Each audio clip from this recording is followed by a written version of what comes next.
अस्सलाम वालेकुम brothers and sisters, welcome back to my channel. मैं इस टाइम कनाडा में हूँ और कनाडा में ओंटारियो प्रोविंस में हूँ। मैं पाकिस्तान से एसटीएस के थ्रू पाकिस्तान से आई थी स्टूडेंट वीज़ा पे और अभी तक मेरा एक सेमेस्टर कंप्लीट हो चुका है और इंशाल्लाह इसी मंथ सेकंड सेमेस्टर स्टार्ट होगा। मैंने अपनी लास्ट वीडियोस में एक्सप्लेन किया था थोड़ा एसटीएस का, लेकिन मेरे ख़्याल में कि स्कॉलरशिप जो है वो बहुत इम्पॉर्टेंट एक टॉपिक है जिस पे डिस्कशन होनी चाहिए और आज इंशाल्लाह उस पर बात करूँगी। तो साथ में थोड़ा सिटी की तरफ कोई काम था तो उधर जा रही थी, साथ वॉकिंग डिस्टेंस पे है सिटी। तो साथ में आपको एक्सप्लेन करूँगी स्कॉलरशिप कैसे लिया जाता है, full funded scholarship in Canada, USA, UK, Australia, in countries में। और कनाडा की एग्ज़ाम्पल दे के समझाऊँगी, साथ आप इसी को सब कंट्रीज़ में अप्लाई कर लीजिएगा। तो स्टार्ट करते हैं सबसे पहले पाकिस्तान से। पाकिस्तान में दो तरह के स्कॉलरशिप होते हैं, एक एचईसी का होता है जो गवर्नमेंट लेवल पे होता है और एक आपको कोई भी इंस्टीट्यूट या कॉलेज यूनिवर्सिटी आपको स्कॉलरशिप देती है। एचईसी की बात करते हैं कि एचईसी में जो स्कॉलरशिप्स आते हैं वो स्वीडन के, चाइना के, जो कि डिफरेंट यूनिवर्सिटीज़ उनको अप्रोच करती हैं कि हमारे पास ये स्टूडेंट बहुत ब्रिलियंट है, आप इनको स्कॉलरशिप दें। जो स्कॉलरशिप्स वो होते हैं एचईसी की तरफ से, उनकी कंडीशंस जो होती हैं वो बड़ी टफ़ होती हैं। इतनी टफ़ नहीं होती हैं, इट्स नॉट दैट इम्पॉसिबल, लेकिन आप अगर वो फुलफ़िल कर लो तो आपको यूनिवर्सिटी एक्सेप्ट कर लेती है। वो जो स्कॉलरशिप्स होते हैं 50 या 100 होते हैं, वो सेम स्कॉलरशिप्स वही होते हैं जो आपको मिलते हैं कॉलेजेस यूनिवर्सिटीज़ में, like in Punjab university, Islam's में, नस्ट में, इन यूनिवर्सिटीज़ में मिलते हैं। डिफरेंट यूनिवर्सिटीज़ और में भी मिलते हैं, लेकिन बिग सिटीज़ में ज़्यादा उनको प्रेफर किया जाता है पाकिस्तान में। दूसरा वो होते हैं आपको जो इंस्टीट्यूट देता है, जैसे कि डिफरेंट कॉलेजेस और कॉलेजेस और यूनिवर्सिटीज़ आपके अच्छे जो ग्रेड्स होते हैं उनकी बेस पे आपको स्कॉलरशिप दे देते हैं 1 या 2 ईयर के लिए। अब बात करते हैं कनाडा की। कनाडा में जो स्कॉलरशिप होते हैं गवर्नमेंट लेवल पे, वो बल्क में होते हैं, लाइक 50 या 100। वो वही स्कॉलरशिप्स होते हैं जो आप डिफरेंट सिटीज़ को वो डाटा ट्रांसफ़र करते हैं, उनकी एडवर्टाइजमेंट करते हैं, लाइक एचईसी की पे आते हैं, ये डिफरेंट कंट्रीज़ में डिफरेंट साइट्स पे वो जाते हैं, क्योंकि वो डिस्ट्रीब्यूट होके हर सिटी में वो भेज देते हैं, हर कंट्री में भेज देते हैं। लेकिन ये जो स्कॉलरशिप्स होते हैं इनकी एडवर्टाइजमेंट वो करते हैं थ्रू एजेंसी या थ्रू कोई ऑर्गेनाइजेशन में या किसी मैगज़ीन में या न्यूज़पेपर में इनकी एडवर्टाइजमेंट कर देते हैं, लेकिन सेम इनकी कंडीशंस जो हैं वो बड़ी टफ़ होती हैं, हर कोई फुलफ़िल नहीं कर पाता। सेकंड वो स्कॉलरशिप्स होते हैं कनाडा में जो कोई इंस्टीट्यूट देता है, लाइक कॉलेज या यूनिवर्सिटी आपको स्कॉलरशिप देती है।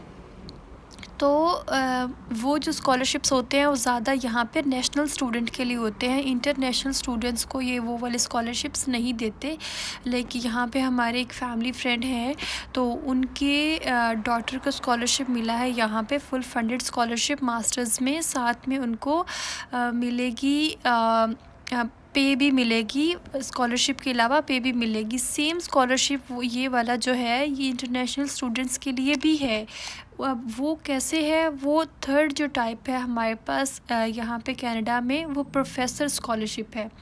प्रोफेसर स्कॉलरशिप के थ्रू आप इजीली कनाडा या इन कंट्रीज़ में आ सकते हैं और उसकी इतनी कोई टफ़ जो है कंडीशंस भी नहीं होती। अब उसमें होता क्या है, प्रोफेसर्स को फ़ंड्स दिए जाते हैं, लाइक 100 लाख डॉलर्स या इससे कम या इससे ज़्यादा, और उनको प्रोजेक्ट्स साथ असाइन किए जाते हैं कि आपने इन पैसों में ये प्रोजेक्ट्स कंप्लीट करने हैं।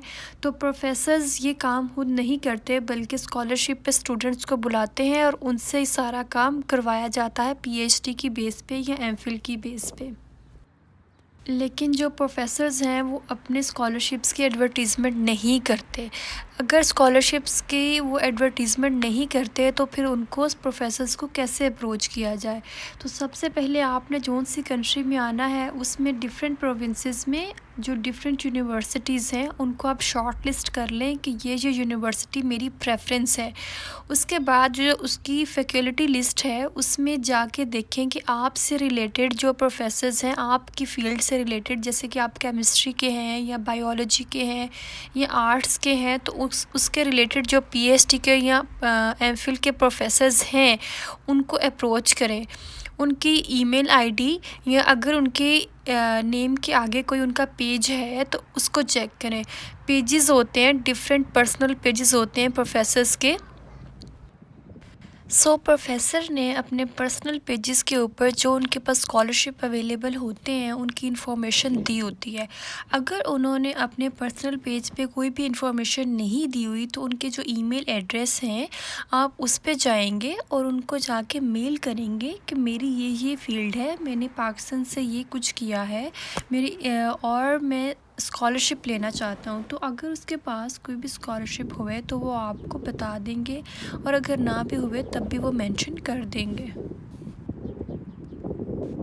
अब हम आ जाते हैं कि स्कॉलरशिप का सबसे इम्पॉर्टेंट पार्ट जो कि ईमेल है। लाइक वीज़ा हम अप्लाई करते हैं तो उसमें सबसे जो इम्पॉर्टेंट पार्ट होता है वो एसओपी होता है।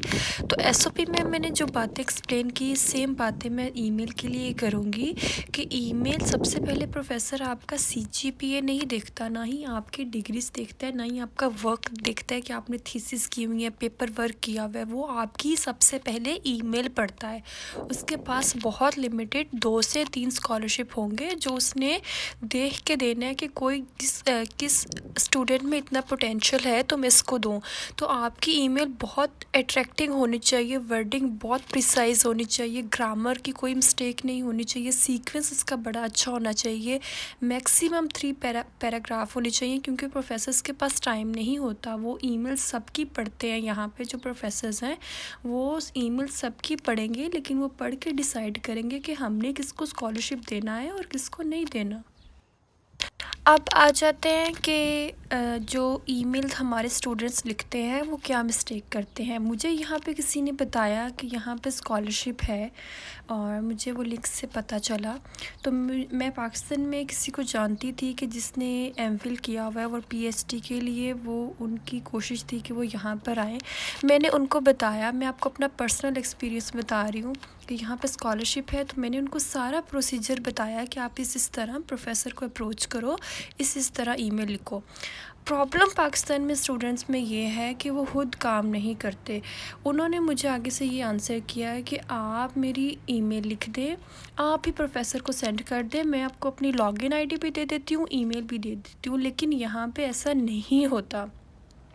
खैर मैंने उनको ईमेल लिख के दी। उस टाइम मैं थोड़ी फ्री थी, सेमेस्टर का मिड टर्म की ब्रेक थी, तो मैंने उनको ईमेल लिख के दी। मैंने कहा आप ये सेंड कर दें अपनी ईमेल आईडी से। लेकिन उन्होंने क्या किया, आगे से उन्होंने देखा कि इसमें तो प्रोफेसर को कोई प्रेजिंग नहीं की हुई, यूनिवर्सिटी की कोई तारीफ़ नहीं है, बड़े आराम से लिखा हुआ सीक्वेंस के साथ। तो उन्होंने मुझे बल्कि बहुत उन्होंने एक अच्छा काम किया कि खुद से एक ईमेल लिखी और वो ईमेल उन्होंने प्रोफेसर को सेंड कर दी। जब प्रोफेसर ने ईमेल देखी तो without any second thought professor ने उसी टाइम रिप्लाई कर दिया कि मेरे पास कोई सीट अवेलेबल नहीं है, सॉरी। तो ये क्यों हुआ उसके साथ? उसके बाद उस बंदी ने मुझे रिप्लाई किया कि आप अपनी आईडी से या न्यू आईडी से मुझे ईमेल बना के दे, मैं उनको दोबारा सेंड करती हूँ। लेकिन ऐसे पॉसिबल नहीं होता, क्योंकि उसने ईमेल के साथ अपने डॉक्यूमेंट्स भी अटैच किए थे। लेकिन वो सबसे पहले आपकी ईमेल ही पढ़ेगा, उसके बाद आपके डॉक्यूमेंट्स खोल के देखेगा। तो ऐसा नहीं हुआ, तो उसने इस वजह से अपना स्कॉलरशिप हाथ से गंवा दिया। तो मेरा बात करने का यही एक एम है कि आप जो है बड़े प्रोफेशनल तरीके से ईमेल करें प्रोफेसर को अट्रैक्ट करने से। तो दूसरी बात मैं यहाँ पे ये करना चाहती हूँ, आइल्स जो है वो यहाँ पे डिमांड नहीं होता। जो प्रोफेसर वाले स्कॉलरशिप्स होते हैं वो आइल्स डिमांड नहीं करते।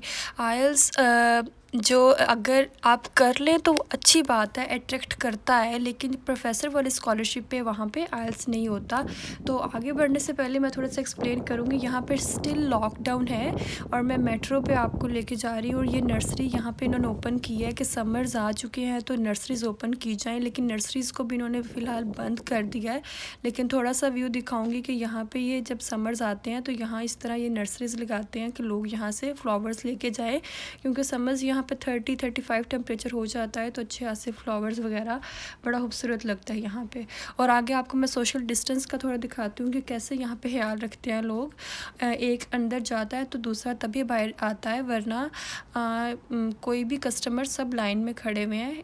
और एज़ कम्पेयर टू पाकिस्तान मैं वीडियो देख रही थी और मुझे हंसी आ रही थी कि जैसे बाज़ार ओपन हुए हैं और औरतों लाइन लगी हुई है और किसी को कोई ख्याल नहीं है कि यहाँ पे इतना डेंजरस और डेडली वायरस आया हुआ है और क्या होगा सबका।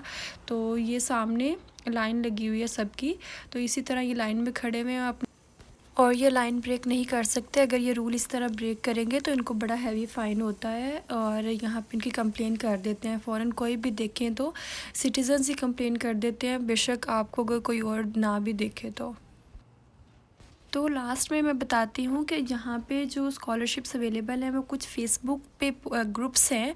वहाँ पे अगर कोई स्टूडेंट हो और उसके प्रोफेसर ने उसको बताया हो कि मेरे पास स्कॉलरशिप अवेलेबल है, तो वो फिर स्टूडेंट वहाँ पे ग्रुप्स में पोस्ट कर देता है या फिर वो गूगल के कुछ लिंक्स है वहाँ पे पोस्ट कर देता है। अक्सर बहुत कम प्रोफेसर भी पोस्ट कर देता है जब उसको ज़रूरत होती है। तो वो मैं लिंक्स जो है ना डिस्क्रिप्शन बॉक्स में डाल दूँगी, लेकिन आप सुन लें कि स्कॉलरशिप नेटवर्क होता है और एक पोजीशन नेटवर्क होता है, एक पीएचडी स्कॉलरशिप नेटवर्क्स, इस तरह के कुछ पेजेस हैं। आप सबको ही देखें और सब्सक्राइब कर लें, लेकिन मुझे जितने मिलेंगे मैं उनके लिंक्स डाल दूँगी, आप सबको वो देख लीजिएगा। और रमज़ान का आखिरी अशरा शुरू हो चुका है। आप सबके लिए ढेर सारी दुआएं जिन्होंने पाकिस्तान में स्ट्रगल कर रहे हैं, और अल्लाह ताला आप सबके लिए आसानियाँ पैदा करे। तो इंशाल्लाह नेक्स्ट वीडियो में मैं कुछ नया लेके आऊँगी। So stay tuned. Thank you for watching and अल्लाह हाफ़िज़।